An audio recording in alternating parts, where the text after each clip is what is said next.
അവനാത്മാവെ അഗ്നിനാളമായി അഭിഷേകാഗ്നിയായി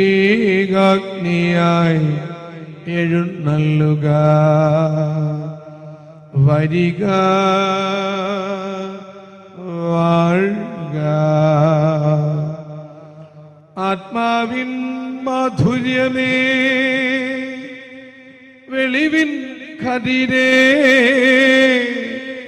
ആത്മാവിൻ തണുപ്പേ,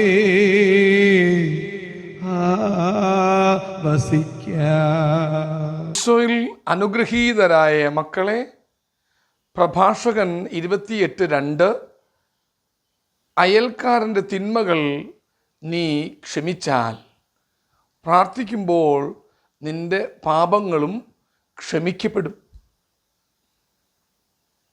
സ്വർഗസ്ഥനായ ഞങ്ങളുടെ പിതാവേ എന്ന ഈശോ പഠിപ്പിച്ച ആ കർത്തൃ പ്രാർത്ഥനയിൽ നീ നിന്റെ സഹോദരനോട് ക്ഷമിക്കുന്ന മുറയ്ക്ക് നിന്നോടും ക്ഷമിക്കപ്പെടുമെന്ന് ഈശോ പഠിപ്പിച്ചിട്ടുണ്ട്.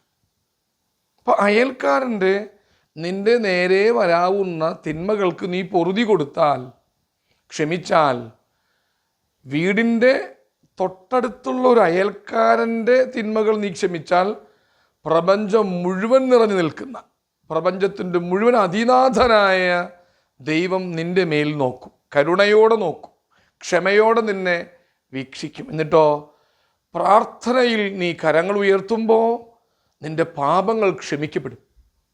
ഒറ്റ കണ്ടീഷനേ പറഞ്ഞിട്ടുള്ളൂ, അയൽക്കാരൻ നിന്നോട് ചെയ്യുന്ന തിന്മകൾ, ദ്രോഹങ്ങൾ പൊറുക്കാൻ സാധിക്കാത്തതാണെന്ന് നീ നനയ്ക്കുന്ന സകലത് നീ പുറത്തുപേക്ഷിച്ചാൽ, നീ ക്ഷമിച്ചാൽ, അവനോട് നീ ക്ഷമ കൊണ്ട് കരുണ പ്രദർശിപ്പിച്ചാൽ, ദൈവം നീ പ്രാർത്ഥിക്കുമ്പോൾ നിന്റെ പാപങ്ങൾ ക്ഷമിച്ച് നിനക്ക് വേണ്ടതായ ദാനങ്ങൾ വർഷിക്കും. പ്രപഞ്ചനാഥൻ്റെ കണ്ണ് നിന്റെ മേൽ തിരിയാൻ നിന്റെ തൊട്ടടുത്ത് കിടക്കുന്ന ഒരു വട്ടത്തിലുള്ള അയൽക്കാരൻ്റെ തിന്മകൾ നീ ക്ഷമിച്ചാൽ മതി.